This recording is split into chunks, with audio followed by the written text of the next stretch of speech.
This is Gilbert Gottfried, and this is Gilbert Gottfried's amazing Colossal podcast. I'm here with my co-host, Frank Santopadre, and we're once again recording at Nutmeg with our engineer, Frank Verderosa. Our guest this week is an enormously talented and popular cartoonist and illustrator, and both a friend and a generous supporter of this very podcast, which shows how poor his judgment really is. You've seen his work in Heavy Metal, National Lampoon, Spy, The New York Observer, and many other publications that no longer exist, including the final edition of The Village Voice that featured his full-page portrait of me. You've also seen his illustrations in The New Yorker, Entertainment Weekly, Mad Time, The Wall Street Journal, and the terrific new humor publication, The American Bystander. His new book, Drew Friedman's Chosen People, published by Fantagraphics Books. Very good. With a foreword by comedy writer Merrill Marco, features portraits of the greats and near greats. Among them, Muddy Walters. Muddy Walters? Muddy Waters. His Jewish cousin. The Jewish blues guy. It was Barbara Walters' cousin, Muddy Walters. Had no idea. She was the more famous of the two. Shem Howard, George Zucco, Sammy Petrillo, Drew's wife, Kathy Bidas, and she's got the Bidas touch, I've heard. Frank Santopadre, and count them, two portraits of me. A new documentary about his life and work is currently being filmed, and the director, Kevin Dougherty, will be joining us a little later to discuss. Please welcome the Vermeer of the Borscht Belt, Howard Stern's favorite artist, and a man Joe Franklin once sued for $40 million. Making his first appearance on the show. Fourth. Oh, making his... I thought you looked familiar. making his fourth I'll say it's your seventh appearance on the show, Jew Dots, our pal Drew Friedman. Thank you, Gilbert. Could you read that again? There'll be corrections. I couldn't read it the first time. We'll issue corrections. He didn't recognize me because I have lots of liver spots now. So I've changed. How is it we've never been sued for $40 million on this show? know. At least by the estate of Cesar Romero. The thing I is, keep trying. Joe sued me, and then we became good friends 25 years later, as you know. I know. I know. Joe is gone now, so he's not going to be suing anybody anymore. But And didn't We he had him on this say show. that he was really close friends with your father? yes. He said, Drew, your dad has been on my show many times. I said, really? He's never been on your show. He said, he got indignant about it. He said, yes, he has.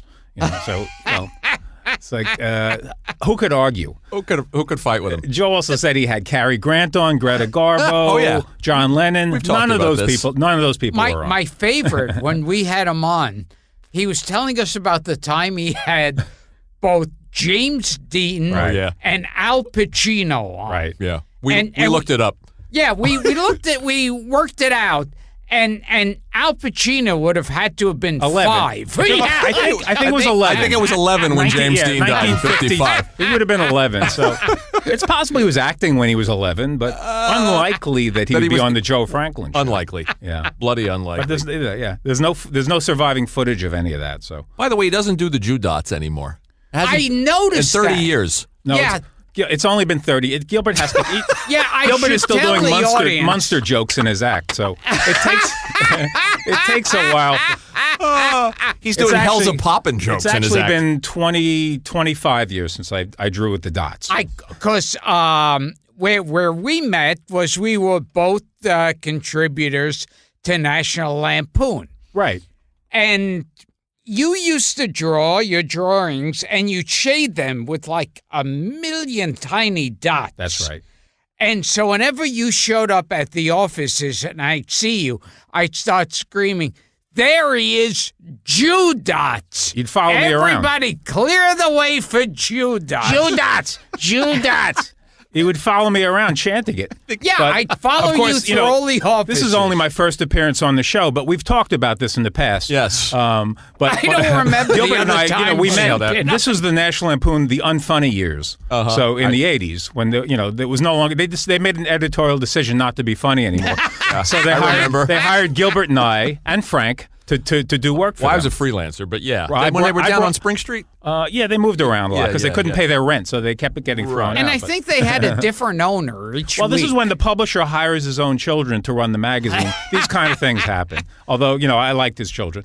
But that's where Gilbert and I met. And then Gilbert would show up at my apartment, unannounced, to watch my VHS horror movies because he didn't have a VHS machine. Yeah, because I would visit my mother, and Right. she lived a block from your house. You were on 4th, I was on 6th. Yeah. You were on Avenue A, I was on 1st Avenue. So I would stop over your house. We wouldn't even say hello. no, to we each never even other. exchanged pleasantries. You just opened the door and he'd walk in and put on Bride of the it was Monster? like, kind of like Kramer kind of, vibe. Kramer But then- before his time. But then Kathy would get home from work and she'd say, "What's he doing here?" I said, "I don't know. We're watching Bride of the Monster. What can I tell you?" So I'd put his coat back on him and send him back home. What's he doing here? She said, "Well, we have to have dinner." And, But we did that many, many times. I wrote about that in The Voice, those happy times when we would sit around in silence and watch The Manster.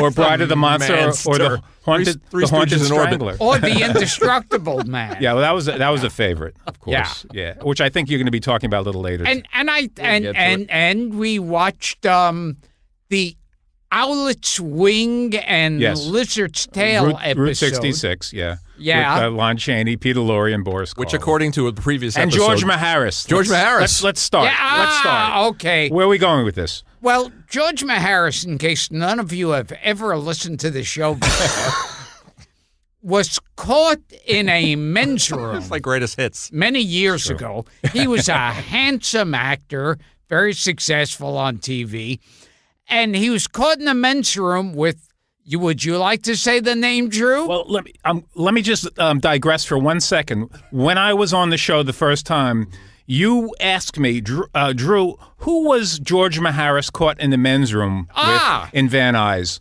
or Rosita? I forget. It was one or the other.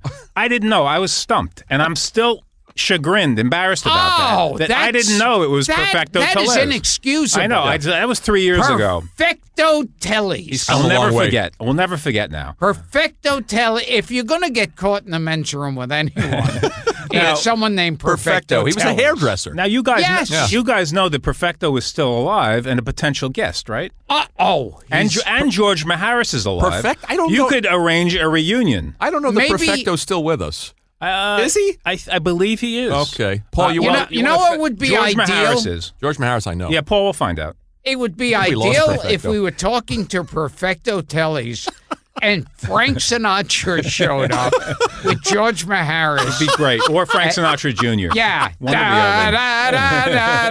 Brokered a reconciliation. Yes. Oh, I got it. That would be perfect. So you're working? Yeah, I'm fucking guys up in the gas station in Van. He turned into a punchline on that show, Arrested Development. They named a character. Perfecto? Tellez. Yeah. Or Tellez. Well, the Veep is now referencing Danny Thomas I know, and Glass Coffee. I know. We That's like to David think we Mandel. He's a good guy, and he knows his David. stuff. He knows his stuff. Yeah, I've mentioned the Danny Thomas story a billion times, but now Frank gets upset. Oh, is that? Because there are some relatives of Danny Thomas. Yeah, well, the last time I was on the show, I was on the show with Bill Persky, Yes. and Tom Leopold. Craig Bierko, and Paul Schaefer for the first anniversary. Right. So we brought up Danny Thomas and the Glass Coffee tables. We did. And Bill almost made a beeline Bill out got of a the little room. upset, so I think you had to edit that out. So we're going to bring all that up again. Yeah. Tom actually was the first person to tell me about Perfecto Tellus. Really? So there you go. He knows his stuff. He does. Well, when I first was emailing with Tom, we were talking, because I did a book cover for him, and I brought up Danny Thomas, and he paused and he said, look, there's no proof that he actually ate the shit. Which is true. There is no proof. And one time I was talking to Sid Melton. Yeah. And I asked him, I said, now this story about Danny Thomas, and he very sadly nodded his head yes. It's true. While you were playing with his dog at the house by the house by the airport. Well, that's true. In Inglewood. Here's my concern that we'll go down so many rabbit holes we'll never even get to the book. Yes, that so could let's take care of that. Let's address that by getting to the book first. Thank you, Frank. Drew Friedman's Chosen People. I think Paul is here with some tenor. Perfecto, singing, breaking news. Perfecto Danny Tellez. Boy. Perfecto update. Left us, sadly, in March 1980. Damn it. But here's one consoling factor. Before he died, he lived in Bent, New Mexico. Bent. That's Nice. Excellent. Very good. That's what. Thank you for that. Excellent. Wow. See, Is that where if they- it's they a bent- question we don't ask him for. There was a he's play. There was a able to play with find Richard Gere called Bent. Do you think that was No Bent based connection. on? No connection. So he Did you died in mention 1980. I Rich- guess I've never accepted it. So that's the Perfecto's problem. death? You're in denial. I'm in denial about it, right? Yeah. But Yeah. George you're- Maharis is still around. Just like there are Holocaust deniers. I'm a perfecto Tellez Perfecto denier. Tellez You gotta. You say it you gotta never deny happened. something. The death of Perfecto Tellez is something that the Jew media has been trying to push down That's right. our It's fake throats for too long. I swear to God, it's fake news. I'm not accepting it. Let's talk briefly about Drew's book, since I fear that we'll never get back to it. Okay. Chosen People. You have a copy right Yes. there that he was kind enough to Yes. bring you. And it turns out, to my dismay, it's not only about Jews. No, they're not God's chosen people. They're my chosen people. Muddy no. Waters on the. I'm sorry, Muddy Walters. Muddy Walters is on Barbara's the cover. cousin. Murray Walters. He's in Boss too, so the blind. But blind the can funny enjoy it. thing about it is, I would say 99% of them are Jews. and dead. Well, here I'm Yes, looking. I'm yes. looking at John Carradine and Johnny Cash, not a Jew in the bunch. Well, Okay. It's really a mix. It's not only Ted just Healy, not a Jew. No. Al Hirschfeld, Jew. Howlin' Wolf, not a Jew. Bobby Barber in the book, not a Jew. Shemp, a Jew. Very Jewish. Lou Jacoby, a Jew. Lord Very Buckley, Jewish. not Jewish. Not Jewish. So it's a mix. It's my chosen people I chose to include in this book. And it's, portraits created over the last 5-6 years. And Frank is in the book. I'm thrilled. And there's 2 portraits of Gilbert in the book. Yes. Gilbert, you got your own. What do they call that? He has his a own spread. He Yeah, has a spread. And of course, we have George Zucco in the book, John Carradine, and Yes. the book opens with Forrest J. Ackerman. I'm especially It's a mix. happy Ackerman to see- Zucco. Exactly, it's a mix, and everything in between. Gilbert got a chubby when we And- showed George Zucco was in the book. And Well, I yeah, gotta I knew read that. you what Drew wrote. It's he lists all the people who are in the book and a short description. Gilbert Gottfried, a hyper crazy, brilliant, and fearless comedian who I've known for over 30 years, ever since encountering him at the mid-'80s not very funny version of the National Lampoon. There you go. Which we were both creating work for. We hit it off because we both shared a passion for crappy old horror films starring Lon Chaney Jr. There we go. That's beautiful. Very affectionate. I want to read something that Merrill wrote in the foreword. The great Merrill Marco. This is the Jewish forward Yes, that we're perfect. talking I get it. about. I love this too. Meryl Marco is Jewish. Yes. And I have something to say about her when you're done. I love this. To appreciate Drew Friedman is to appreciate Shemp. Maybe even a little too much. Well, Meryl was a huge Curly fan, Yeah. passionate about it. She said she had a crush on Curly when she was a kid. She just thought he was she was so great, especially the spin when he'd spin Oh, around. yeah. So she she's just a Curly thought he was purist. She won't go for she Shemp. was I actually convinced her that no, Shemp is worth paying attention to, Mm-hmm. and now she adores Shemp, and so does her boyfriend Andy Preboy adores Shemp. So I'm converting people little by little. Shemp gets looked upon as the George Lazenby. That's a good point. I of the hear James Kevin Bond. laughing out. Well, I would say that about Joe Stooges. DeRita, perhaps. Is he the Pete Best? No, Joe DeRita would be the Peter Sellers of James Bonds, maybe.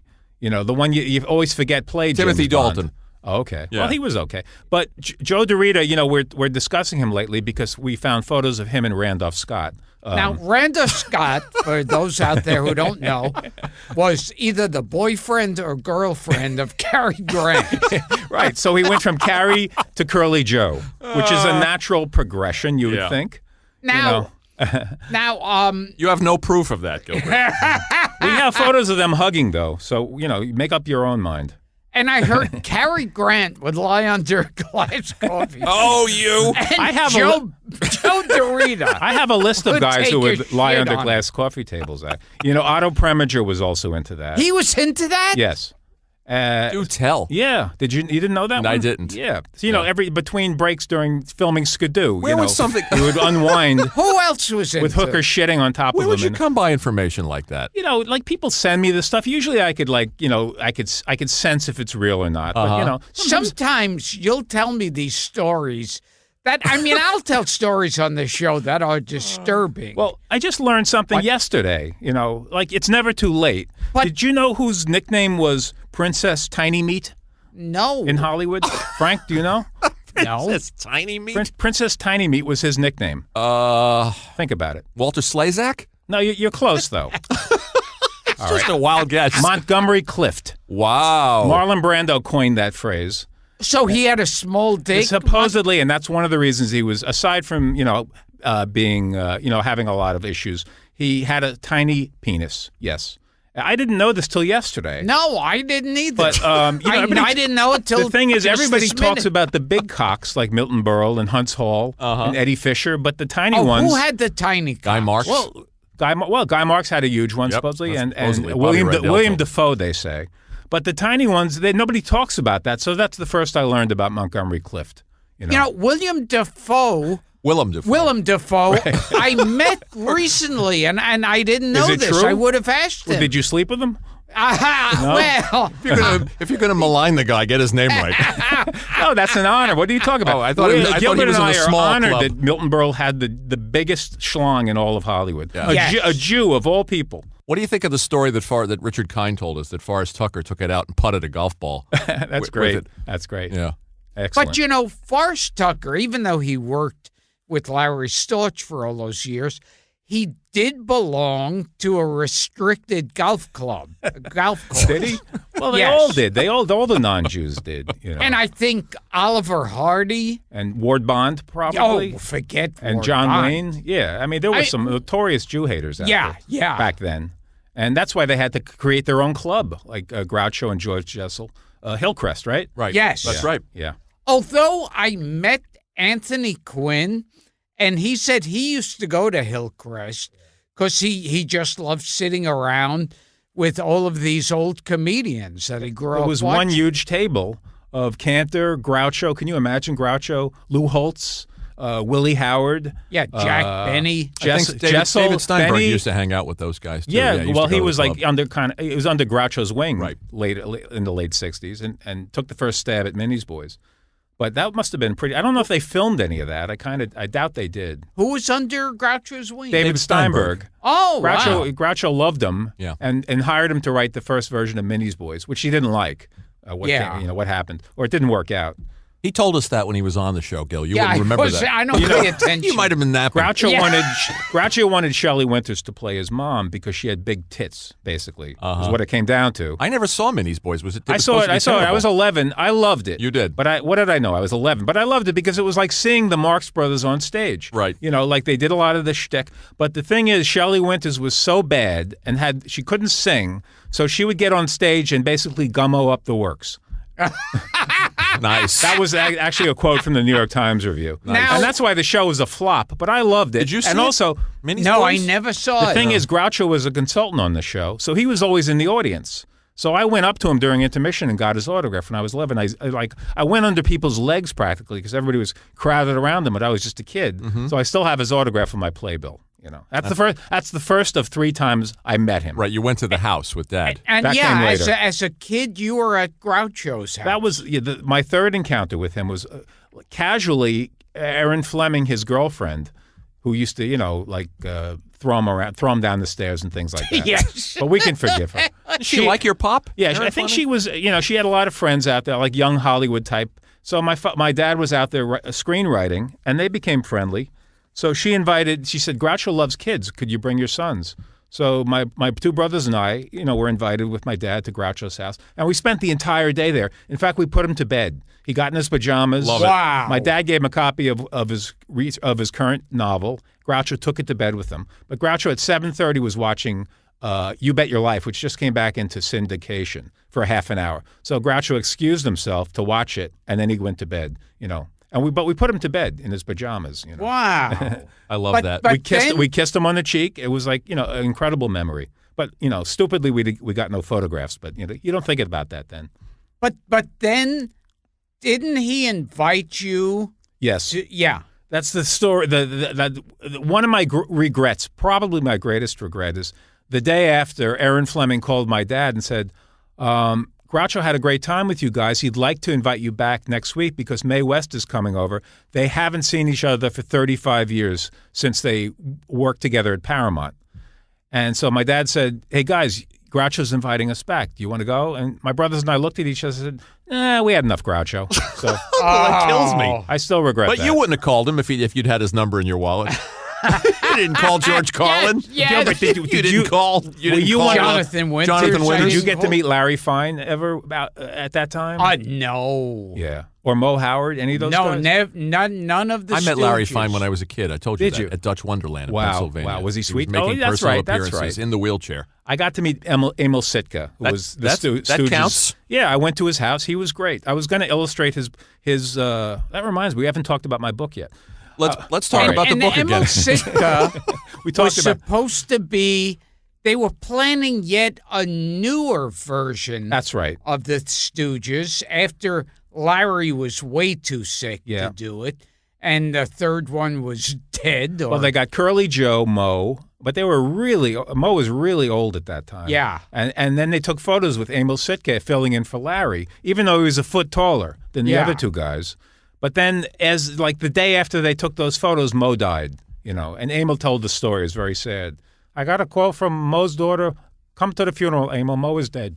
And that was the end of the story. Did you hear Bergeron's recordings? With Mo? Incredible. It's Yeah. pretty wild. Yeah, incredible. And Larry. Yeah. They were so nice to him on the phone. Getting back to I remember what Bergeron said was that when he was talking to Mo was really nice, and he said, so, sounding exactly like Mo, Yeah.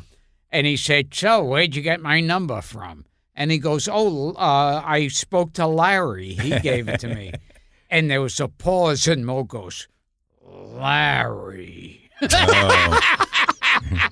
I like Mo when you hear old recordings of Mo when he gets old. He kind of talks like you said. My brother Coyley. You always call him Coyley. Coyley. He was the baby. You see him in those Mike Douglas episodes. Coyley. Yeah, with Ted Knight. Yeah. And I cringe because Mo is so old and fragile. His hair is white, but he combed it down, in the Beatle haircut. But he's so fragile, it looks like he's about to keel over at any time. And I think he died soon after. I remember one time on the Mike Douglas show, I forget who the third one there was, but they enacted the Niagara Falls. Was it Soupy? I think it was Soupy. Oh, it I could have think it been was Soupy, Soupy, yeah. And they reacted to the Niagara Falls thing. Yeah. And Mo would do this kind of thing where after he goes crazy and gets back to normal, he kind of shakes around a little and looks dizzy. And each time he did that, when he was young, that was probably funny, like he was getting back to normal.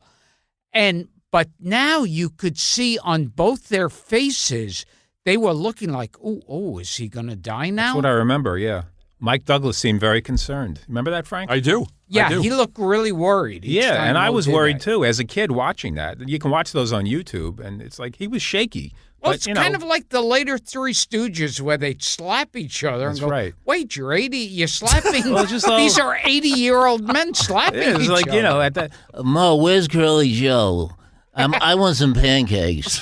That's pretty good. Those guys. You sound like Billy doing Larry. Well, yeah. That's pretty good. Where is that? What's his name? That's pretty good. Listen. Yes. Stop picking on him. It's like, it's just like painful to watch as I they know. got older and older. Well, we've talked about it. It's like watching the Marxes in Love Happy. Yeah, You're watching well, a 72-year-old harp horrible. limping Well, at across least the you're roof. not watching, Even, even worse. I know he wasn't 70. Yeah, You've he was seen- almost. He was, I think. Probably in his 60s. No, he was in his 60s. Yeah. Yeah. You've seen those TV shows with the Marx. He illustrated the box Yes. set. Yeah, Shout Factory came out with the box set of the Marx Brothers on TV, and to me, it's painful because they called Chico. They called Chico Chico. In the series they geez. gave him in the 50s. Hello, Chico. It's like, God, every time I yell, Kathy will tell you, I yell at the TV. His name isn't Chico. It's Chico. And those, you know what was funny? I was watching, somebody sent me a tape of all of the TV shows of the Marx Brothers. And my son said, "Is this supposed to be funny?" I've heard that too. It's sad. I do have a question for Groucho, though. Yeah. Groucho, Oh. why did you execute the Rosenbergs? Because Chico needed the money. Okay. I was just wondering. I have another question for Groucho. Okay. Groucho, why did you bang Rosemary? Because Chico needed the money. Thank you. Do we have this? Is that a fact that he banged Rosemary? Who knows? You're taking liberties there. Who knows? If Andy Devine banged Clark Gable, anything's possible. Notice I don't question that he that's executed the right. Rosenbergs. Yes. You sent me that article, Yes. basically never actually stating Right. that The original Brokeback Andy Mountain. Devine Yes. fuck God, Clark Gable in the ass, but it went as far as you could go. Basically, yeah. Yeah. There's no photos that exist. It's something I could draw. That's about all we're going to get out of it. Beyond that, there's no, Did you ever use your draw that imagination. picture? No, I haven't yet. You do you have wanna, to. Do you want to commission me? I won't You got charge a you. long I wait. won't charge you That's that a much. long wait. I'll. How do you decide on some of these portraits for the book? I mean, you have a lot of drawings. How did you winnow it down to this list? There's about 125 images in this new book, Chosen People. Half of them are maybe are assignments, images I did for the cover of the New York Observer, the late New York Observer, published by Jared Kushner. Some work was created for the Village Voice, for the New Yorker, etc. But a lot of images were created for the book specifically. People I've never drawn before, and I said I want to really draw these people finally. So like George Zucco and John Carradine and Fanny Bryce, Right. Sarah Silverman I hadn't drawn before, Right. and then other people like Jimmy Kimmel is in the book, but he wrote a forward for one of my earlier books, so I did the drawing for that forward. So that's collected. And some were friends like Peter Kaplan and our Well, old it friend Jay helps Lynch. if they're friends. Like when I was on the Mark Maron podcast a couple of years ago, as soon as I got home, I drew him. I was just like, I really had a good time. I really liked him a lot. So I did a portrait of him, which he loved, and that's in the book, So, I have to, it helps if I feel passionate about people, either positively or negatively. Right. And that's why Steve Bannon is in the book. Because I saw that face and I said, I got to capture that. He's not so much a chosen person as he is just No, a but chosen it's just portrait. exactly. A So it's juicy like it's portrait. not only people I admire. It's some there are some people in there I don't really admire. But I had to get him out of my system. Kellyanne Conway, I feel the same way. I haven't drawn her yet, but look at that face. They're like created for me to draw. I know they're. So how can I I can't escape it. And there's some are like a throwback to the Jewish comedian books too, because there's Jackie Miles is in there and Guy Marks. Yeah, So you well, got some of those. Not only you got Jews. some of those Guy Marks faces. was Italian. Was he Italian? Yeah, Guy he was Marks? Italian. He wasn't Jewish. I'll so be damned. There are some non-Jew comedians in the book, but also I draw them as younger. I have a young Fanny Bryce only died when she was 59, so she never became an old Jewish comedian. Right. So I couldn't include her in my books in my series. Same with Shemp. He died at 62, so that's too young. Well, how old do they have to be? Cross over to 65. That kind of qualifies Yeah. them as old. So you're not there yet.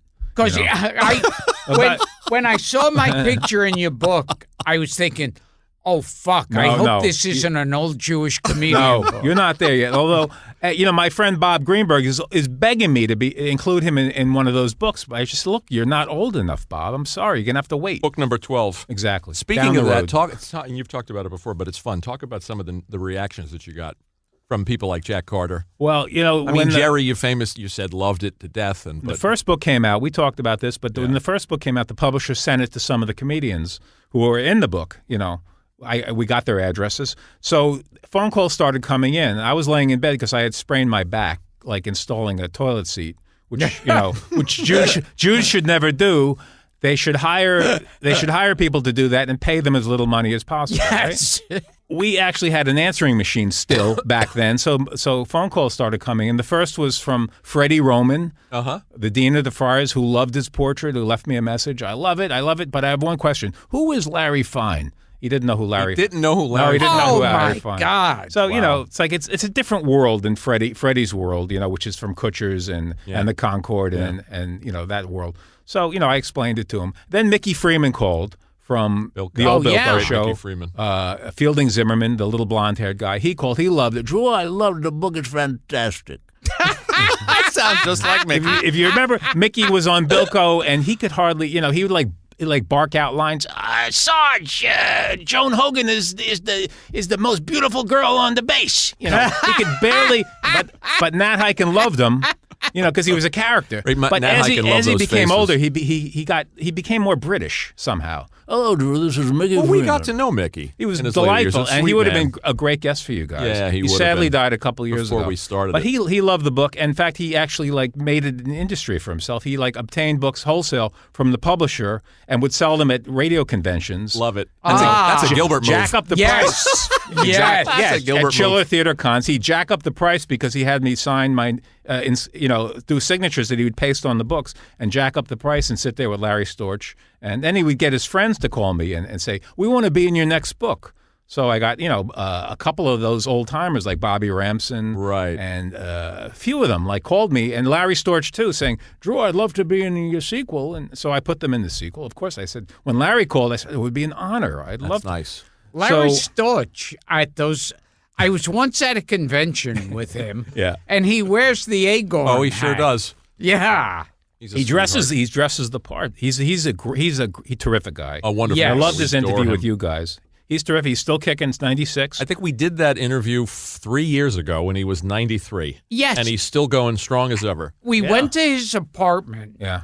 And he showed us, he pointed at the floor. He has these, towels down there. And he goes, I stand on my head every morning. And he said, he asked the doctor, he said, I'm 93. Should I keep standing on my head now at this age? And the doctor said, if you've been doing it this far, no reason It makes you to wonder stop. because, he's still kicking. He's still sharp. He's been a vegetarian for a long time. for many. He's really a beautiful guy. He He's is. a vegetarian. He loves animals. He used to is. protect the We horses. adore him. On the set of F Troop, he used to make sure the horses were not abused. But Sweet fellow. the third phone call that came in after the book was sent out, and this was the phone message. Hello, Drew. This is Jerry Lewis. Please call me back. So I said to Kathy, oh, shit. Jerry called. He doesn't sound happy. I was terrified to call him back. We had talked before, and we had nice conversations. But I got up my nerve and called him back and said, hey, hi, Jerry. So you got the book? He said, yes, Drew, I got the book. I said, so did you like it? He said, did I like it? Jesus Christ, I loved it. Holy moly, what a book. So I felt so relieved. And, like Gilbert, I've had a very good relationship with Jerry over the years. Yeah. When I've met him, he's been super generous with me. He would call me and ask what I was working on. He would ask, Drew, how do you do what you do? and I would talk about my work. It's like, whoa. I mean, he'd never talk about himself, but I was always a little nervous with him because, there's certain things you could never bring up. Obviously, Dean Martin was a touchy subject. Yeah. The day the clown Didn't cried, want to talk about the you didn't want to bring Holocaust out, because, he was notorious. If you brought up one little thing, it could end it all. He closed the door in your face. So I made sure not to ever bring up Day the Clown Cried. And the third one was Sammy Petrillo. I was curious about, but I never brought it up. And so we got along great. And then my friend Dave Abramson, journalist Dave Abramson, is writing a biography of Sammy Petrillo. And I said, well, I think you should really have Jerry. You should really talk to Jerry because, he's the center. He's the center of the entire, career of Sammy Petrillo. You don't like this friend very much. Without Jerry Lewis, who never would have been. I said, all right. He says, well, do you think you could, talk to? I said, let me call him, and I think I could make it happen. So I did. I called. I got up my nerve once again. Said, Jerry, I Drew. I said, I have a friend, journalist. I wanted to impress him. A journalist named David Abramson, Jewish. That's good. Who's writing a book about? Get this, Sammy Petrillo. He goes, and he'd love to talk to you. And he said, Sammy Petrillo. Okay, for Drew, for you, I'll talk to him. So Jerry called Dave back. Dave picked up. He was like, he couldn't believe it. And Jerry said, I have one question for you before we speak. Why would you write a book about Sammy Petrillo? And Dave said, well, because, it's like such an amazing show business story and this man who wanted to be you and became you in a way in his act and then, moved away from, your world and created his own world in show business and existed for all the, so Jerry bought it and he talked to him for about 20 minutes about Sammy. So the interview, now Sammy, of course, was the Jerry Lewis impersonator. Of course. And Sammy's included in my book.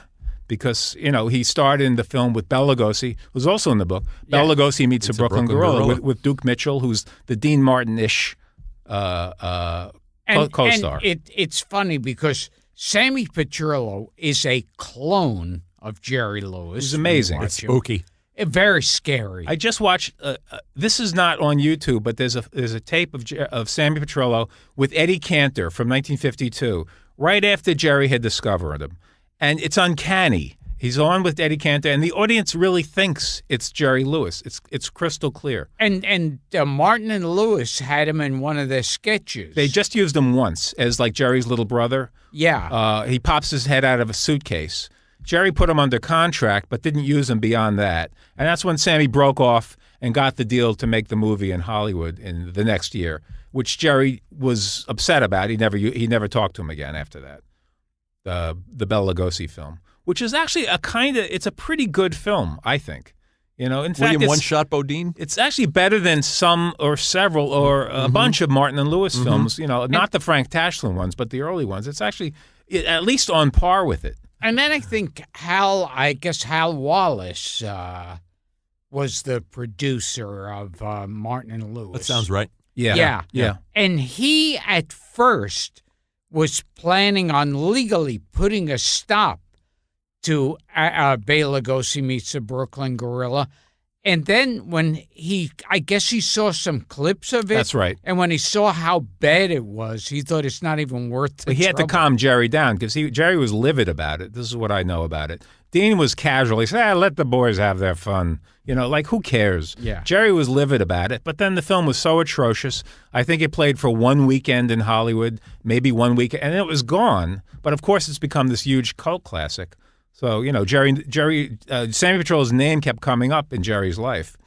So I was really nervous when I called Jerry. Said, would you consult to talk? Would you, I'm surprised he did. And I heard he said, I'll do it for you. Oh, nice. So that's, I was really touched that, he trusted me, and he was in good hands with Dave because the book is going to be incredible. And Dave did a lot of interviews for it, including with Sammy Petrillo himself, hours and hours of interviews. And I heard that Sammy Petrillo one time showed up at a show that Jerry Lewis was doing because he was a fan. Yeah.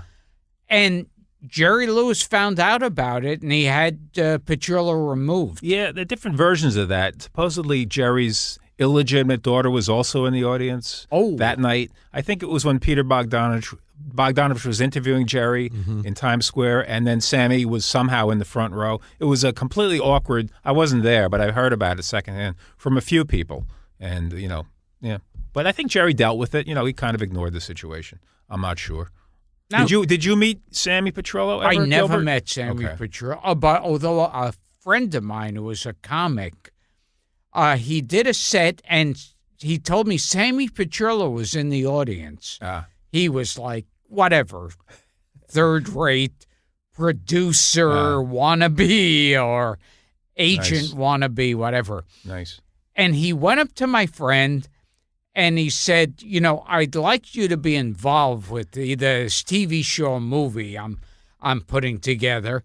And the guy goes, well, what? Could you tell me a little about it? And he goes, well, I don't want to tell you too much because I don't want someone to steal the idea from me.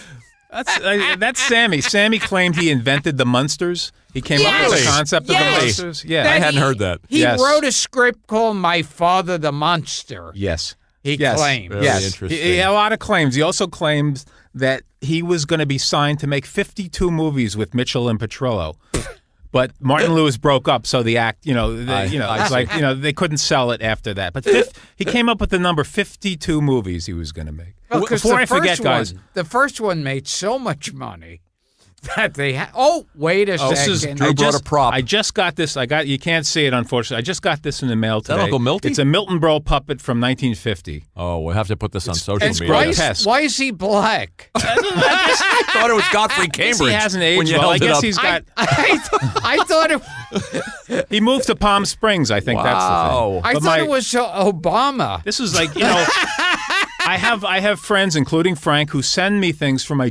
I was going to ask you. My comedy Jewseum. How's the Jewseum? So my friend John Wendler just sent me this. I just got it today. I had to bring it in for the show. It's beautiful. The Milton Berle puppet. We'll put this up. We'll get Frank. It's very rare. And we'll put it up on social media. It's a thing of beauty. I've heard they're making them more and more now. As Kathy pointed out, it's not anatomically correct, but you get the idea. I was thinking of, we're in Times Square. I was thinking of stopping by and getting a giant dildo to stick. But it's. Put your arm in it, then it's yeah. All right, let's do that. He's going to put his. Let's do that. All right. Yeah. Drew is putting on the Uncle Milty puppet. Please indulge me for. You realize this is radio, right? We're doing Edgar Bergen's act. I feel like O.J. Simpson. So we're about to do a dick joke on radio. I feel like O.J. It doesn't fit. Yeah. Oh, here we go. Okay, here we go. Uncle. Yeah. I don't know why his hands are red. Can you figure it out? No, it's strange. Well, he's black and his hands are red. Kathy wondered why no cigar. It's like Uncle Milty and the Mask of the Red Death. It's pretty disturbing, isn't it? It's frightening, but I love it. I love it. How is the Jewseum? You got all kinds. Coming along beautifully. Tell people what's in there. Well, Kevin Doherty, who you're going to be doing a mini episode with, is filming a documentary about my life and career. Vermeer of the Borscht Belt. So he's going to be filming inside the Jewseum. The Jewseum is my personal collection of Jewish comedian artifacts, Jewish comedians from the past. So you'll have to show it publicly again because the last time you did it was wonderful. Well, he's going to, he's saving it for the film, and I think it's going to conclude the film. Do you have any Gilbert Gottfried ephemera in that Jewseum? Gilbert is too young to include. Oh, but, that Gil. I should pick up some Gilbert swag when he becomes 65. I'll pick up some swag. And I'm way too Gentile. I don't have any Gilbert stuff in the Jewseum. I don't have anything from Jeff Ross. No, none of the younger people. But it's mostly celebrating the old timers. Did you get the Jerry Lewis thing I sent you? I do. That's on display. Yeah, program? Frank sent me a great Jerry Lewis brochure program from one of his shows with that Jerry Lewis caricature that Jerry used for 70 years. Do you have what was that show he did? That horrible failure. That was like 3 hours unscripted. Well, the Jerry Lewis show? Which failure? Most of his TV work. The one on Hollywood Boulevard where they took over the theater and they put all the Jerry. They had Jerry Lewis Theater. Jerry Lewis Theater. Yeah. Yeah, that was. Do you have any of those Jerry Lewis tiles? I don't have a tile. No. I have a lot of Jerry Lewis stuff. I have a Jerry Lewis. I have a Jerry Lewis ring. I have a Jerry Lewis matchbooks. I have a Jerry Lewis, it'll come to me. A lot of Jerry Lewis stuff. I love the Jerry Lewis ephemera, I love that even more than his films, actually. Yeah. The films have their moments, but the ephemera I just absolutely adore. When did you start this collection? I had a lot of stuff when I was a kid, but then it just started building up. Right. And then when I had my show at the Society of Illustrators for my old Jewish comedian artwork, we thought we'd fill it out with some ephemera in their cabinets. So I had the stuff, and then I started acquiring more, either through eBay or through friends. So it's like dolls and board games and dolls, magazine covers, toys, magazines, the entire magazines, lots of record covers, records, hundreds of records, shoelaces. I have Pee-wee, what's it? Pinky Lee? Pinky Lee shoelaces, yeah. Right. Joey Bishop deck of cards, things like that. Right. You know, the weirder things. Yeah, we got to make a pilgrimage to the house We and have see this to. stuff. Now we It's near the Mount Airy Casino, We'll so come. you know when next time you play there, stop by. if you showed this to me, I have to apologize, but do you have the Frankenstein cufflinks and tie clips? I don't have the cufflinks. I have a lot. This stuff is put away, or it's in in storage now. But I have Big Frankie, the Aurora model. Oh, okay. that's cool. Still built. Yeah. That's cool. I have a Frankenstein wallet. Remember they were selling the wallets? Oh, yeah. Like what kind of executive or businessman would wear a Frankenstein, would carry a Frankenstein? Remember they had the belt clips too in Famous Monsters? Oh, that's right. With Frankenstein's head on the belt clip? You know what I never got? Well, I got that they were just trying to use their old model molds and squeeze more money out of it. Was with the Aurora models, they had their classics, Frankenstein, the Wolfman, Dracula monsters. And then they started coming out with the hot rod monsters, which was all these monsters, but with a car. Was like the Big Daddy Roth stuff? Well, they were popular, Kind so of. it was like the monster purists like you and I didn't like the hot rod. I didn't say, why is Frankenstein in a filster or a flipster or something like that? Oh, yes. And Dracula's dragster. And I think Wolfman Wagon or something. I didn't like. But why did we have a problem with that, but not with the monsters? No. That was okay. But, and John Carradine once popped up. He was Mr. Gateman. He was Mr. Gateman. He was the boss. More than once. More than once. And Uncle Gilbert, of course. Yes. The creature of the now, Black what did you think Lagoon. of that when you were a kid and saw Uncle Gilbert show up? Oh, my God. That was one of those amazing made for you. moments. He said, And what thank was God his line? Sammy Petrillo created this show. What was Uncle Gilbert's line when he took off his coat? Ooh. I got to get into something a little wetter. He said, let me Something take more off wet- my coat and get into something wet. wetter. That Yeah. was great. And this is a story I've told before, but I remember I used to read in Famous Monsters of Filmland about that episode of Route 66 with Cheney, Karloff, and Laurie. And I would look every day in the papers to see, because they would rerun it every day. And I would look every day. And the one day I didn't look, that's the day they showed that episode. Yeah. And that was dramatic. We've talked about this because I didn't see it either when it first ran, and saw it years later, I think with you, and it wasn't very good. Oh, it was terrible. Yeah. It was promising when Cheney comes in as, I think, the hunchback to his son's room and kisses him on the head, I think. It was like, and then Peter Lorre, he wasn't even a monster ever. So they put a big black hat on his head. Yes, it's at the end, they're supposed to come out as their classic monsters. I mean, so Karloff's in full Frankenstein makeup. Well, they put the head on him, but he's still an old man, so that never quite worked. And then Cheney comes out in his Wolfman makeup. And then Laurie is wearing a top hat. And, they scream when each one comes out. And Laurie comes out in the top hat. And I figured at least put in a line where Laurie says, I'm not wearing monster makeup. Yeah, I don't remember any film he was ever in where he wore a top hat. Yeah, and he was in a lot of horror films. But never really any monster makeup. No, he never played him. He He could have dressed him as Mr. Wong, maybe. That would have been different. In even those Corman pictures, I don't remember him wearing a top hat. No, he was always himself. I think he wouldn't allow it. Yeah. No, he didn't wear a top hat. I think Vincent Price wore top hats in the Corman films. And so it's like a fat old man and a top hat. Basically, and then he died. I think that was one of his last. I think he was in the Patsy after that, the Jerry Lewis, and that killed him. I heard. And Carradine. Peter Lorre at that point, he was just thrilled to get any work to throw at him. And he did the Patsy, and that was the one he hated doing. That was his last film, I believe. 1964. I think he died shortly after that. When did he make Voyage to the Bottom of the Sea? That was right around that. Well, the movie? Yeah. That was earlier. That was the movie was the TV show started I think 65, 66, something like that. But the movie was earlier. So you waited in anticipation for this Yes. episode, and then when it finally aired, Yeah. you said this is shit. And because I was watching it going, you've got these three. How could you make something bad with these three? You gotta. That's true. But, because they show photos in Famous Monsters, and that was a problem. Not a problem, but we'd see photos from Plan 9 from Outer Space in Famous Monsters magazine. And the photos looked terrific. Vampira and Tor Johnson coming towards the camera. And I thought when I was a kid, and I'm sure Gilbert agrees, that when we finally see this film, it's going to be the most amazing film, because look at those photos. Look at the footage at the beginning of Chiller Theater. And then, of course, the word got out that it was the worst movie ever made, which is, of course, it isn't. It's not. Yeah. But, it's one of the best, to my mind, one of the best films ever made for many reasons. But the footage of those people prowling around in the graveyard, even though it was plotless, Vampira had no script. She was just raising her hands, walking toward. They still haunt my dreams.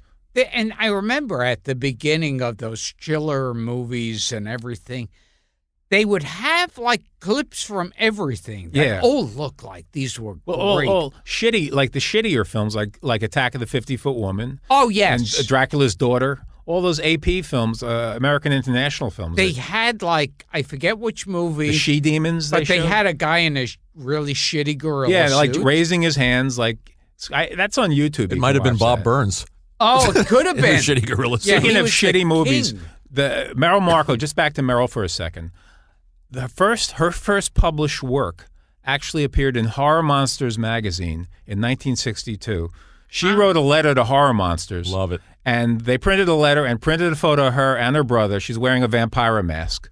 But if you remember Horror Monsters, Gilbert, you probably remember Horror Monsters. Its sister publication was Mad Monsters. They were really shitty Famous Monsters of Filmland imitations. They were so shitty that the paper was yellow when you bought the magazine. Oh, yes. It was over, and the photos were all faded, already. They looked like they were, it was like the worst quality paper. They smelled bad, but I used to buy them. So I remembered her letter. I liked when That's cool. Famous Monsters did this, and it's something that Dear Abby did too. Well, naturally. And it's what they have been common. Yeah. Florrie Ackerman constantly and compared. Dear Abby. By popular demand, we're reprinting. And so they would, she'd reprint letters. Right. That allegedly these readers were demanding Right. she reprint. You asked for it. And you asked. Well, no, you asked for it were people who were axing for. Can you please show that picture of from Frankenstein meets the Wolfman? I got to see. Those people actually exist? Were people really writing them Probably saying, not. you got to reprint that photo from Frankenstein's daughter? And then they'd reprint entire articles. Yeah, and then entire issues they were reprinted. They got so lazy.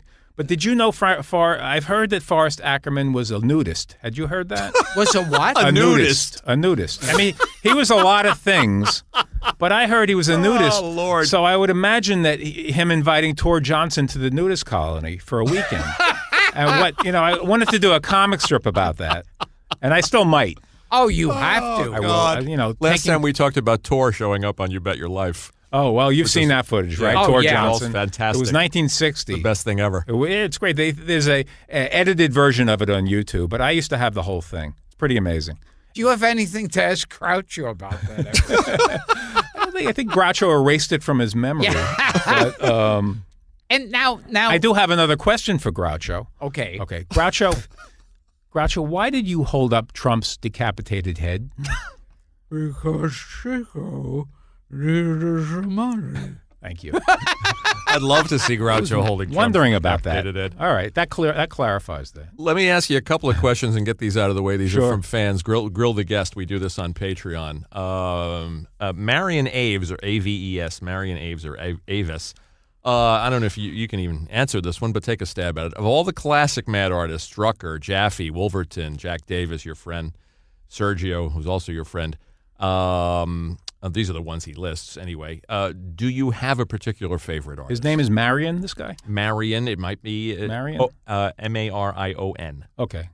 Do I have a favorite Mad artist? Marion may be a female. She may be a she. I don't think I love them all so much, like you do, Frank. So, Mort Drucker is a god to me. I wanted to draw like Mort Drucker, and I did for a couple of years. But also Jack Davis and Don Martin and Al Jaffe, and the list goes on. And they Sergio, become friends. And I don't want to, and some of them, like meeting them later on when I became a Mad contributor, was such a thrill, as you know. And those guys were just all terrific, all sweet we had and generous. Alan here. He's just the best. Al is amazing. He's 96. He's as sweet as can be, and he's still kicking. Mort Drucker's still around. Yes. I don't know how well he's doing. He's out on Long Island. He is. Yeah. He is. Yeah. I'll tell this story quickly. I got an email from a guy writing. He said, "I'm writing an obituary for Mort Drucker. I'd like you to talk about Mort." I said, "Holy shit, did Mort die?" He goes, No, we write these obituaries ahead of time. I said, "Oh, okay." That's like I got nervous. So, I talked about Mort, and I think I was very eloquent. So I was thinking, like, well, I can't wait for this to run. And then I thought, like, wait a minute, I Can't wait for it to run. I don't want this to run. I don't want Mort. Oh my God! I don't want Mort Drucker to die. He's the best. So I'm torn. I have mixed feelings about this. How should I feel about that? I don't know. So Yeah, here's another one quick. This is from our friend Eric Fusco, and he knows that he follows you on Facebook, so he knows that you're obsessed. I know Eric. You're obsessed with odd couple combinations, obscure Well, odd couple. I did a whole blog about it. Yes. Yes. So which odd couple combo would you most like to have seen perform the play live? Oh, well, there's so many. Arnold Stang and Milt Kamen. I would have killed to see that. You know about these, Gil? Yeah, I know that. Yeah. Well, Drew's an obviously aficionado on for this. Broadway was Art Carney. Yeah, And the Matthau. original were Art Carney and Walter Matthau, and then Eddie Bracken came in, and Jack Klugman actually did an early version with Eddie Bracken. And And then I think, because they asked him to do the TV show, did Mickey Rooney Mickey play? Rooney and Tony Randall actually did it in Las Vegas. Yeah. Wow. I've become an expert on this. You can Wow. throw it in. Give me some other ones. Weirdest comedy. Well, Jamie Farr and William Christopher. I knew about that did it. one. Gary Bergdorf did it. Some of them would appear like Joe Flynn did one, but they didn't mention who the co-star was because he was such a big star. Same with Frank Sutton. He did a version. Frank Sutton. I assume he was Oscar. I assume he was Oscar, but they don't even mention who played Felix. They just got like some local actor because these were like dinner theater combinations. But of course, the one that I wish was filmed or I'd kill to see was Don Rickles and Ernest Borgnine. Wow. They did it? They did it, and it was actually directed by Danny Simon, Neil Simon's brother. Incredible. It played in Las Vegas. That one I would, kill to see. There you go, Eric. My There's God. And Borgnine was Oscar, and course. Rickles was Felix. But there's, the strangest combinations they came up with over the years because it was how such a great popular would that play. be? And then there were black versions. John Amos did one. Oh, really? Yeah, Who I do have you that. with? That's on the blog. I think it was also one where it wasn't a famous guy. They don't He tell also you. did Norman Is That You I know about that. before Red Fox did it in the movie. right. And then, of course, Damon Wilson and Ron Ron Glass. Glass. Ron Yeah, Glass on did it TV. for TV. And They then were there the- was one. Cliff Nesterhoff sent me an article about talking. It was an article interviewing Marlon Brando in 1968. Okay. Okay, Marlon, what are some of your upcoming projects? And Well, I'm thinking of doing The Odd Couple with Wally Cox. as a in Hollywood. As I reprinted the article in my blog, but that didn't happen. Can you imagine? No. Wally Cox. Surreal. No. Wobbly Cox. Cannot. and there would- It should have happened. Can you imagine? Can you imagine what would have been going on backstage? How about just Olivier and Sir Ralph Richardson doing well, it? Olivier and Danny Kaye would have been Right. great. Perfect. That's Now- right. Now they you were not. probably have seen this photo. The director of my documentary, Gilbert, Neil Berkeley, Neil Berkeley, as you forget his name. as I forget his name,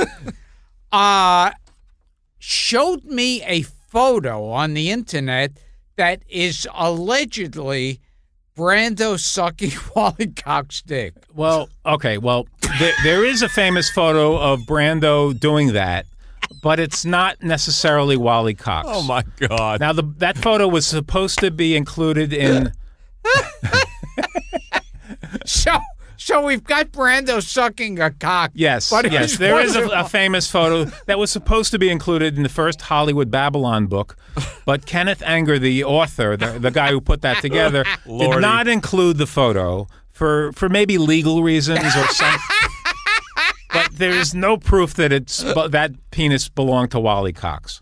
So were a lot of people saying, "Hey, that's not Wally Cox." Well, people in the know would have You, said that. sir. Are you kidding? That's not Wally Cox. Yeah. I knew Wally Cox. I know Wally Cox, and that, sir, is not Wally I worked Cox's with dick. Wally Cox. And that is not his.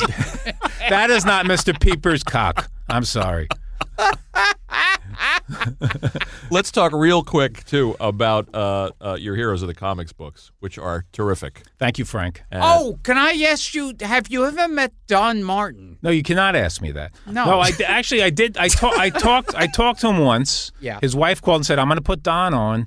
So he was like amazingly quiet. He's such his work is so wild and out there and crazy and fanatic and so much energy. I could hardly get a word out of the guy. He was like almost silent, but he was very sweet. So I talked to him once, and he sent me a great cartoon of a guy with warts all over his face, and the caption, the balloon says, "Who the hell is Tor Johnson?" That was it. I have that hanging up in my house, but I never got to meet him. He died shortly after, Yeah. but he went blind too, so he had to, he went to Cracked magazine, which was kind of like a come down for him. I remember too, and I think it was a major like fuck you to Mad Magazine, because when Cracked, I remember seeing that issue of Cracked, and the cover said featuring work by Don Martin. Oh, yeah, they were making a big deal out of Yeah. him coming over to Crack. Did you know him, Gil? Did you meet Don I Martin? never met him. No, was I kinda- always well, liked his. he lived in Florida, and he was just not a gregarious guy. He was just very low key. You could hardly get a word out of him. So, but as far as the Heroes of the Comics book, Don Martin's not in there because he never actually did work Sure, for but comic a lot of the books. mad guys are. Yeah, well, Al Jaffe Drucker's began in his there. career as an editor for Marvel Comics under Stan Lee for Timely Comics. Yeah. He was the editor of Patsy Walker and Drucker, of course, drew Martin and Lewis comics. You got and Gaines and Honeymooners, Feldstein in and there. Bill Gaines was in there, and Al Feldstein, and a lot of legends like Stan Lee and Jack Kirby, who just turned 100, and Siegel and Schuster, who invented Superman when they were teenagers in Cleveland, are included. In It's a these sad books. story, Siegel and Schuster. Yeah, because You they know? got like a couple of hundred. Well, actually, for the character, they got very little, but they were well employed for about a decade by National Comics. But then they broke off for weird reasons, like legal hassles and things. And then one of them wound up blind. The other one wound up as a messenger boy or something for, it was very sad at the end, but then finally DC capitulated and gave them a stipend, But only a yearly. only in the 70s when the Superman After movie they came got out. under the pressure from a lot of comics professionals and some other people, including Eli Wallach, some strange people. Oh, that you wouldn't- interesting. Yeah, got behind this campaign to get these two poor, old, sad, forgotten guys credit on the Superman movie and Forever After, and also to get them some money for this character they created that was making billions of dollars for Warner Communications. It's sort of a recurring theme in the book, a recurring motif, is how many of these guys. I mean, the book is wonderful in so many ways, the first book and the second one as well. But one of the things that keeps coming up is the sadness, is how many of these guys either lost control of their babies, It's or true. It was a theme. or what happened to Bill Finger. Well, Jerry a lot of them had like Robinson. sad, but a lot of them were content. They did well. Like Jack Kirby, he had a nice career. He was Yeah. content. A lot of them did well or did okay. They did fine. They worked in the business. They loved the business. But then there's a guy like Bob Kane who was canny. He acquired the rights to Batman right off the bat, and after that hired artists, hired writers to do all the work. Because he had limited drawing abilities to begin with and writing abilities. So another guy, Bill Finger, actually created all that stuff about Batman and the whole legend of Batman. Created Robin, etc. But to Bob Crane's credit, he did create Courageous Cat and Minute Mouse. Give him that one. And then he wrote the Marty Allen and Yes, Buttman and Reuben. Batman and Reuben, which is about 11 minutes long, and it's one of the worst albums ever. But he takes full credit for writing that on the back cover. He's Now, proud of that. Do you know, and I always get it confused, I guess it's Noah Blanc, Mel Blanc's Yeah. son. I think it's Noel. Noel Blanc. Noel Blanc, yep. So whatever happened to him? What did he do? Him, I don't know. I know Mel Blanc was pushing him to take over when he retired or died, to take over the Warner Brothers characters. So he's pushing Noel to imitate Bugs Bunny, Daffy Duck, Porky Pig, all those characters. somehow it didn't happen. Billy West got that gig, obviously. Yeah, and others. A few people. But I think Jeff I'm not. Bergman. I'm not sure Noel had enough. I mean, he wasn't his father. Yeah. So I think Mel thought it was just a natural progression. One of the other sad stories is Carl Burgess, the guy that created the Human Torch.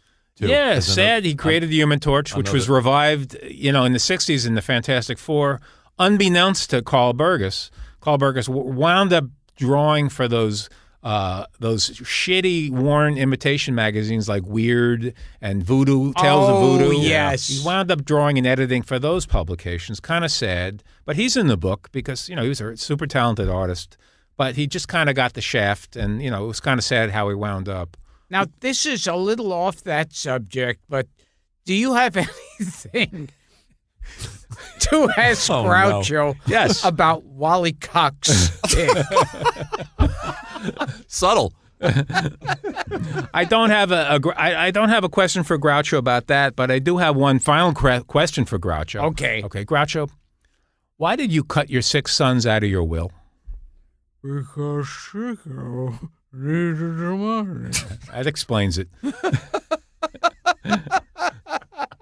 With that, Now, is it true that Jerry Lewis's illegitimate daughter is homeless? that's what I've read in Philadelphia. She roams around. It sounds like she's kind of, maybe not as, in control of her faculties. Does she often go,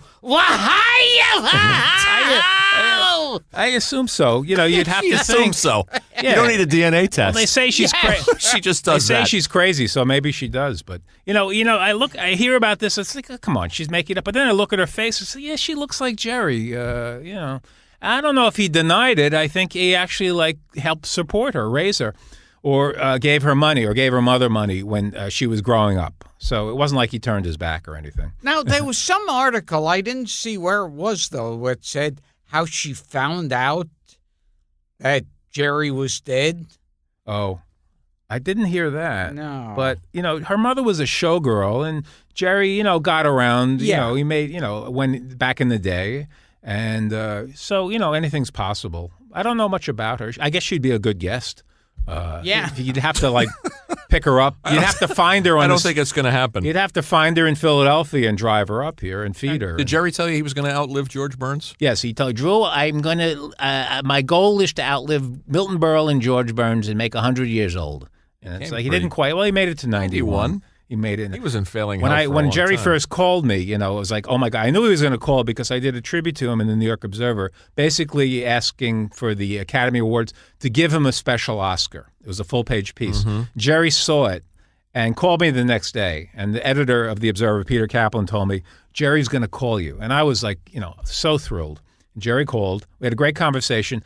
But being Jerry Lewis, he had to put me to a test. So he said, Drew, what did I invent? And I was thinking, oh, shit, what did he invent? It was like the pressure was on. And then it just hit me. Video assist. That's right, video assist. And that's all I care about being remembered for, video assist. And video assist, of course, is the Yes. the process of just videotaping your scene before you film it, which he did on the set of the Bellboy, right? Yeah, the Bellboy. The Bellboy, I in think. 1960. So so I was off the hook. Very relieved. I found this in doing my research on you. And yes, I did research, even though I've known you, 30 years now? I think we date back that long. Something like this. Yes. This was on one of the Hang on, if, Gil. If I may jump in. Go ahead. Let him jump. Go ahead. If I may jump This is about you, though. Let him jump. do you have anything I know what's coming. to ask Groucho about Montgomery Clift's dick? Groucho, why did you attempt to suck Montgomery Clift's dick? Because Chico needed some money. God, he must have really needed some money. Wow. Well, he was a gambler, right? I thought he was going to go for Andy Devine and Clark Gable there. Oh, well, He threw me up. I don't know. He did That would be we nice. haven't he did a talked- we- sudden turn on me. It's like, This was in there's actually another. Gilbert, do you know who had the largest pornography collection in Hollywood? Bud Abbott. Oh, you knew that. Okay. Oh, Yes. wow. Look at that. Supposedly, Bud Abbott and Lou Costello both had huge Didn't pornography collections. But the biggest, according to the FBI reports, was Red Skelton. Wow. Really Did good. you ever know that? Cool. See, that This doesn't is good surprise trivia. Yeah. Because I heard with Red Skelton, like during his rehearsals, he was incredibly obscene. And then that's why sometimes I'll crack up on the show when he'll start to do a bit. Yeah. Because they'll remember from the rehearsal. J.B. Farr told us he was very bawdy off Yeah. camera. Well, it's nice to Red know. Skelton. But he had the largest collection of pornography, film and photos in Hollywood. This is great. According to the FBI. And Abbott and Costello each had their individual collections, which were also like substantial, which I think they lost, when the IRS confiscated their. We might get sued yet.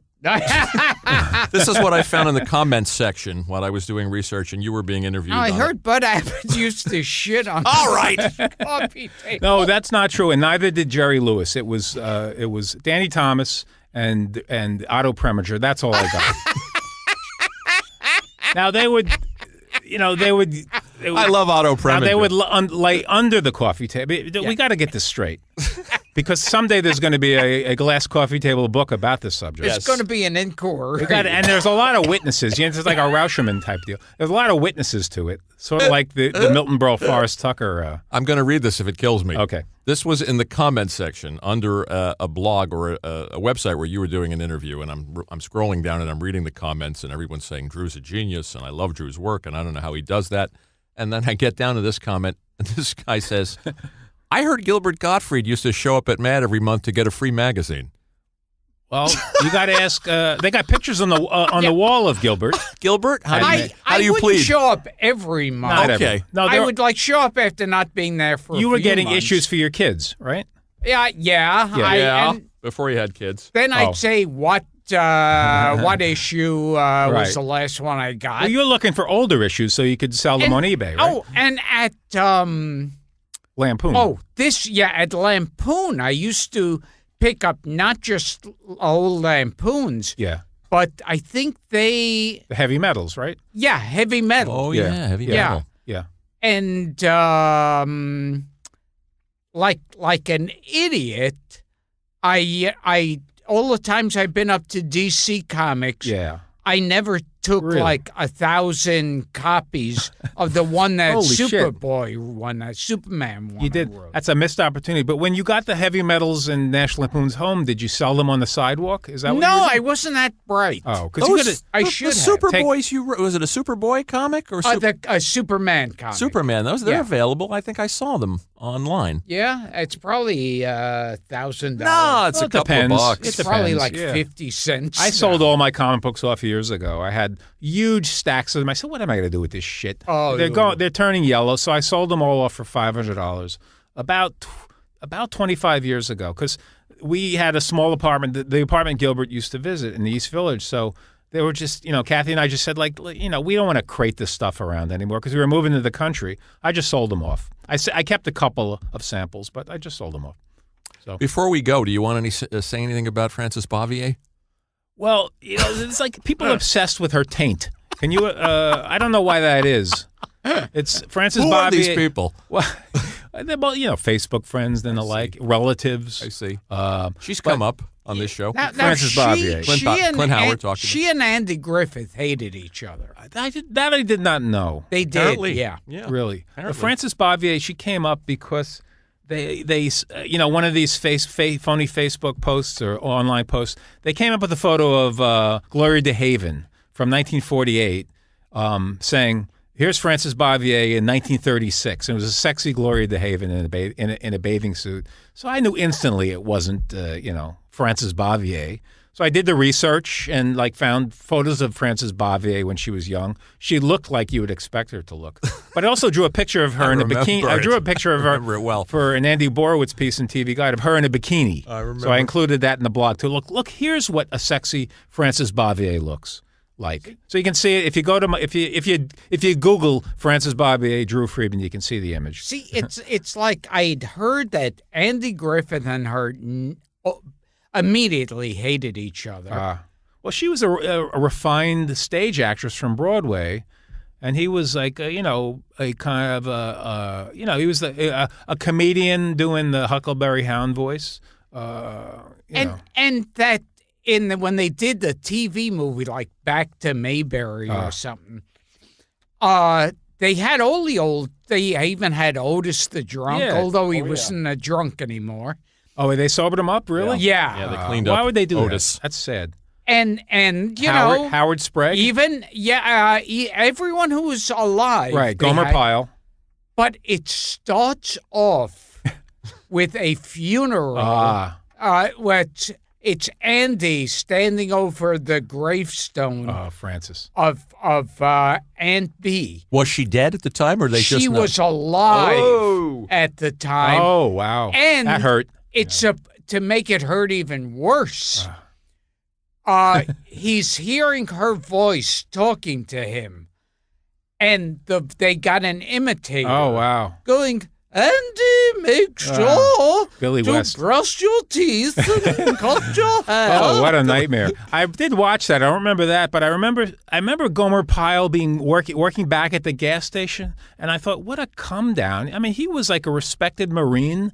You thought he was really going places. Had a military career? Yeah, he was he was really going places, and then he's back at the Philly. How did that happen? And the other thing was Ronnie Howard played Opie.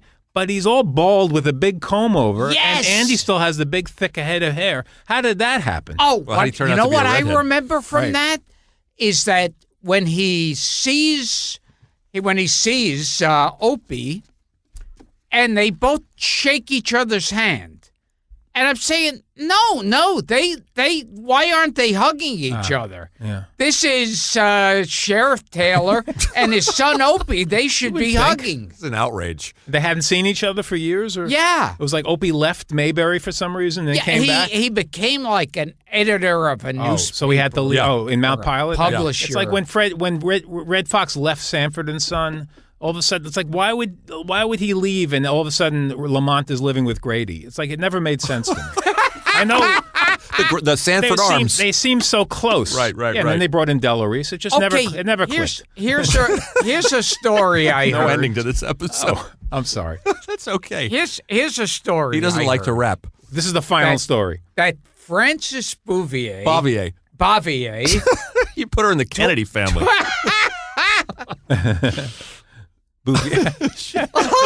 I really am still crying over the death of my cousin JFK. I think Peter Lawford fucked her.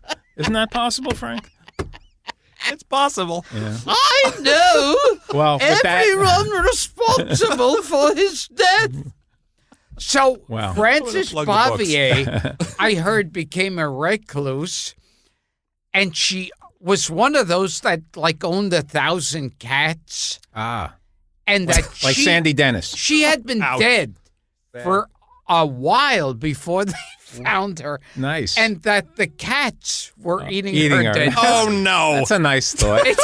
I have her. Is that what we're going out on? I have her. I have the Frances Bavier cookbook. Do you know? Now- Do you have that? No. It exists. It's like all her recipes, and somehow they licensed the Andy Griffith Show because it's like Andy and Opie and Aunt B eating on the cover and stuff. But I've gotten some good recipes out of it. and most of them are for cat food. Right. Now, do you want That I to never heard. Groucho about the death of Francis Bavier before we go? If you could change one thing about the world, Drew, what would it be? Oh well, Jesus Christ! You know how you hit me answered. with this? Someone asked you this. One thing about the world, I You would know what you said? I wouldn't answer any stupid questions. You said you would bring Shemp back from the dead. Oh, I did answer that. All right. Well, that's I kind of did in my new book. I have him 3 times. He's in the book.